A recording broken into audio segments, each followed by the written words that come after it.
Phone call తో మీ బంగారాన్ని విడిపించి ప్రెజెంట్ మార్కెట్ రేట్ కే కొని బ్యాలెన్స్ అమౌంట్ ని క్యాష్ గా లేకపోతే సమానమైన బంగారాన్ని మీకిస్తుంది అక్షయ గోల్డ్ హబ్. సైబర్ నేరాలు ప్రస్తుతం ప్రతి ఒక్కరిని వేధిస్తున్న సమస్య.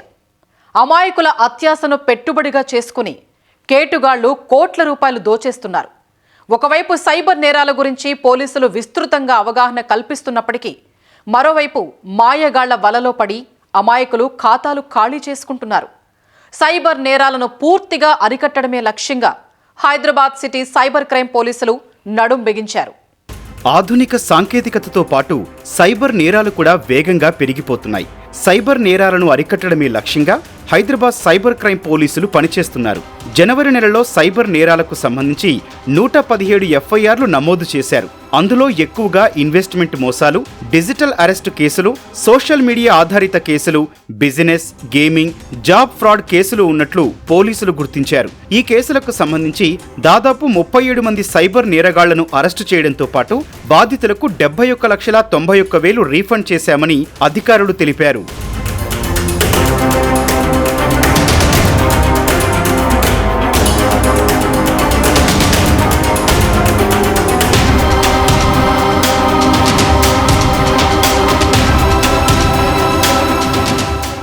వివిధ కేసుల్లో అరెస్టైన నిందితులకు దేశవ్యాప్తంగా 6 కేసులతో సంబంధం ఉన్నట్లు పోలీసుల విచారణలో తేలింది. నిందితుల బ్యాంకు ఖాతాల లావాదేవీలను పరిశీలించగా దాదాపు 65 కోట్ల ఆర్థిక లావాదేవీలు జరిగినట్లు గుర్తించారు. నిందితుల్లో ఎక్కువగా బంగాల్, మహారాష్ట్రకు చెందిన వారు ఉన్నారని పోలీసులు చెబుతున్నారు. చేసిన అరెస్ట్లో ఈ 37 మంది ఇండివిజువల్స్ వీళ్ళు డిఫరెంట్ యాక్టివిటీస్లో ఉన్నారు, డిఫరెంట్ ఫ్రాడ్స్లో. వీళ్ళందరూ కూడా వీళ్ళు చేసిన ట్రాన్సాక్షన్స్ అంటే ఫ్రాడ్ అమౌంట్ చేసిన ట్రాన్సాక్షన్స్ 65 crores వరకు వీళ్ళు ఫ్రాడ్ అమౌంట్ చేయడం జరిగింది. వీళ్ళందరూ కూడా రిమాండ్ చేశాము. తర్వాత వాళ్ళు ఇచ్చిన లీడ్స్ని బట్టి కూడా ఇంకా వేరే వాళ్ళని అరెస్ట్ చేయడానికి కూడా ప్రయత్నాలు జరుగుతున్నాయి. దీనికి మనకి ఎక్కువగా బెంగాల్, వెస్ట్ బెంగాల్, తర్వాత మహారాష్ట్ర ఈ ఏరియాస్ నుండి ఎక్కువ ఉన్నారు. అలాగే ఇప్పుడు మనం లాస్ట్ మంత్లో అరెస్ట్ చేసిన వాళ్ళలో తెలంగాణలో కూడా ఉన్నారు కొంతమంది ఈ అకౌంట్ హోల్డర్స్ వాళ్ళు. తర్వాత ఆంధ్రప్రదేశ్ నుండి కూడా ఉన్నారు. మ్యూల్ ఖాతాలే సైబర్ నేరాలకు ఆర్థిక దన్నుగా నిలుస్తున్నాయి. అమాయకులకు డబ్బు ఆశ చూపించి కేటుగాళ్లు మ్యూల్ ఖాతాలు తెరుస్తున్నారు. ఈ ఖాతాల వల్ల అసలైన నేరస్తులు పోలీసులకు చిక్కడం లేదు. అమాయకులను అడ్డం పెట్టుకుని సైబర్ నేరగాళ్లు నేరాలకు పాల్పడుతున్నారు. దీంతో సైబర్ కేటుగాళ్లను పట్టుకోవడం పోలీసులకు సవాల్గా మారింది. మ్యూల్ అకౌంట్ అనేది ఈ సైబర్ క్రైమ్కి ప్రధానమైన కాజ్. మ్యూల్ అకౌంట్ లేకపోతే సైబర్ క్రైమ్ చేయడానికి అవకాశం తక్కువ ఉంటుంది. సో మేము ప్రజలకు చెప్పేది ఏంటంటే ఎవరైనా కానీ మీ అకౌంట్స్ని ఆపరేషన్కి అడిగినప్పుడు ఇవ్వకండి. ఇస్తే వాళ్ళు దేనికి వాడతారో మీకు తెలియదు. అది తర్వాత ఏదైనా కేసులో ఇన్వాల్వ్ అయితే అది మీరు బాధ్యులు అవుతారు. అలాగే ఎవరన్నా డబ్బులకి ఆశపడి అకౌంట్స్ ఓపెన్ చేసి వేరే వాళ్ళకి ఇవ్వటము ఇవన్నీ కూడా చేయొద్దు. ఇవన్నీ కూడా చట్టరీత్యా నేరము. మీ అకౌంట్స్ని మీరే వాడుకోవాలా. వాడుకోనప్పుడు వాటిని మీరు క్లోజ్ చేసుకోవాలి. అంతేగాని వేరే వాళ్ళకి దాని మీద అధికారం ఇచ్చినప్పుడు వాళ్ళు ఏదైనా క్రైమ్లో ఇన్వాల్వ్ చేస్తే మీ బ్యాంక్ అకౌంట్ని దానికి మీరు బాధ్యులు అవుతారు. దయచేసి ఇది గమనించండి. పబ్లిక్కి ఇటువంటి యాక్టివిటీస్ ఏమీ చేయొద్దు. సైబర్ నేరగాళ్ల పెట్టుబడుల పేరిట అమాయకులను ఎక్కువగా మోసం చేస్తున్నారు. యూకేలో ఇంజనీర్గా పనిచేస్తున్నానని చెప్పిన ఓ మహిళ మ్యాట్రిమోనీ వెబ్సైట్ ద్వారా హైదరాబాద్కు చెందిన వ్యక్తితో పరిచయం ఏర్పరచుకుంది. నకిలీ క్రిప్టో ప్లాట్ఫామ్లో పెట్టుబడి పెట్టించి 11,20,000 మోసం చేసినట్లు పోలీసులు గుర్తించారు. ఈ కేసులో నిందితులకు సిమ్ కార్డులు సరఫరా చేసిన ఏపీకి చెందిన గెడ్డవలస రవికిరణ్, చోడిపల్లి గంగరాజులను అరెస్టు చేసి రిమాండ్కు తరలించామని పోలీసులు తెలిపారు. ఇప్పుడు లేటెస్ట్గా ట్రేడింగ్ ఫ్రాడ్ బాగా జరుగుతుంది. అంటే ఇవన్నీ కూడా చాలా సోషల్ మీడియా ప్లాట్ఫామ్స్లో, వాట్సాప్స్లో చాలా అడ్వర్టైజ్మెంట్ సర్క్యులేట్ అవుతున్నాయి. మీరు ఇన్వెస్ట్మెంట్ 100 రూపీస్ పెడితే మీకు 200 రూపీస్ అవుతుంది. లేకపోతే మేము స్టాక్ ట్రేడింగ్ చేస్తాము, దీంట్లో మీకు 60%, 70% రిటర్న్స్ ఇప్పిస్తామని చెప్పేసి ఇటువంటి ప్రకటనలు వస్తున్నాయి. ఇటువంటి ప్రకటనలు చూసి నమ్మి చాలామంది చాలా డబ్బులు పోగొట్టుకుంటున్నారు. ఇంట్లో కోట్లలో పోగొట్టుకున్న వాళ్ళు కూడా ఉన్నారు. కాబట్టి మేము ప్రజలకు ఇచ్చే అడ్వైస్ ఏంటి అంటే అబ్నార్మల్ రిటర్న్స్ అనేది వచ్చినప్పుడు, అటువంటి అడ్వర్టైజ్మెంట్ వచ్చినప్పుడు ఆలోచించండి. అసలు ఆ సంస్థ ఏంటి, అది దాని క్రెడిబిలిటీ ఏంటి, అది నిజమేనా అబద్ధమా కాస్త వెరిఫై చేసి మీరు ముందుకు వెళ్ళాలని కోరుతున్నాము. అలా కాకుండా అనాలోచితంగా ముందుకు వెళ్ళటం వల్ల నష్టం జరుగుతుంది. మా దగ్గరకు వస్తున్న కేసులన్నిటి కూడా ఇట్లాగే ఉన్నాయి.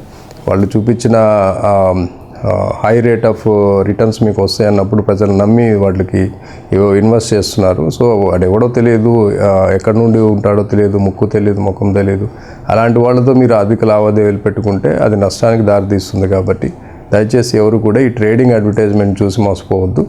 అది చాలా వైడ్ పబ్లిసిటీ అవుతుంది. సో వాటన్నిటికి దూరంగా ఉండండి. మీకు తెలిసిన వాళ్ళు ఎవరైతే ట్రేడింగ్ చేస్తారో, మీకు ట్రస్టబుల్ పర్సన్స్ ఎవరైతే ఉంటారో వాళ్ళ ద్వారానే మీరు ట్రేడింగ్ చేయండి.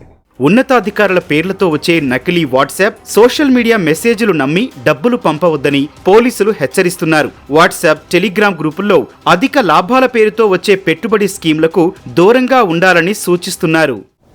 ఏదైనా మనకి ఒకసారి ఆలోచించడం అనేది చాలా ముఖ్యమైన పద్ధతి. ఇప్పుడున్న సైబర్ యుగంలో చాలా ఫ్రాడ్స్ జరుగుతున్నాయి, చాలా ఫైనాన్షియల్ ఫ్రాడ్స్ జరుగుతున్నాయి. వీటిల్లో ప్రధానంగా ఇప్పుడు ఇన్వెస్ట్మెంట్ దాని మీద నడుస్తుంది. ప్రజల్లో ఉన్న ఒక అత్యాశ, లేకపోతే తొందరలో డబ్బులు సంపాదించాలన్న అటువంటి ఆలోచనని ఈ ఫ్రాడ్స్టర్స్ క్యాష్ చేసుకోవాలని చూస్తున్నారు. కాబట్టి ఎక్కడ కూడా గ్రీడీనెస్ కాకుండా ఆలోచించండి. అడ్వర్టైజ్మెంట్స్, తర్వాత మీకు వాట్సాప్స్కి వచ్చే లింక్స్ అన్నీ కూడా చూసి మోసపోవద్దు. వీటిలో 99% మోసం ఉంటుంది, ఫ్రాడ్ ఉంటుంది. కాబట్టి రెస్ట్రైంట్ అనేది అవసరము. సో వాళ్ళు చూపించిన విధంగా ప్రాఫిట్స్ ఎక్కడ కూడా రావు. అవన్నీ కూడా మీకు ఒక గ్యాలం వేస్తారు. కాబట్టి దయచేసి అటువంటి వాటికి దూరంగా ఉండండి. మీకు ట్రస్టెడ్ పర్సన్స్ ద్వారా మాత్రమే ట్రేడ్ చేయండి. ఎప్పుడు కూడా సైబర్ క్రైమ్కి గురయ్యాము, లేకపోతే సైబర్ క్రైమ్ మనకి జరిగింది, మనం బాధితులు అయ్యామని తెలుసుకుంటారో ఇమ్మీడియట్లీగా 1930లోకి మీరు టోల్ ఫ్రీ నెంబర్ ఉంటుంది, దానికి కాల్ చేసి మీరు కంప్లైంట్ రైజ్ చేయండి. దానివల్ల ఏమవుతుంది అంటే ఇమ్మీడియట్లీగా సిస్టమ్ దానంతటికి అదే పనిచేసి మీ డబ్బులు ఎక్కడెక్కడ వెళ్ళినాయి అనేది చూసి, ఎక్కడైనా అది బ్యాంకింగ్ సిస్టంలో మీ డబ్బులు ట్రాన్సాక్షన్ గుర్తిస్తే ఆటోమేటిక్గా ఫ్రీజ్ అవుతాయి. తర్వాత మీకు బ్యాక్ రావడానికి అవకాశం ఉంటుంది. కాబట్టి ఈ గోల్డెన్ అవర్, దీన్నే గోల్డెన్ అవర్ కాన్సెప్ట్ అని అంటారు. వెంటనే మీరు తెలుసుకున్న వెంటనే 1930లోకి మీరు కాల్ చేయండి. ఇది టోల్ ఫ్రీ నంబరు. ఇండియాలో ఎవరైనా ఎక్కడ నుండైనా దీన్ని వాడుకొని కంప్లైంట్ రైజ్ చేయవచ్చు. సైబర్ మోసాలకు గురైన బాధితులు వెంటనే 1930 హెల్ప్ లైన్ నంబర్కు కాల్ చేసి ఫిర్యాదు చేయాలని సూచించారు. సకాలంలో ఫిర్యాదు చేస్తే మోసపోయిన డబ్బును ఫ్రీజ్ చేసి తిరిగి పొందే అవకాశం ఉంటుందని పోలీసులు తెలిపారు.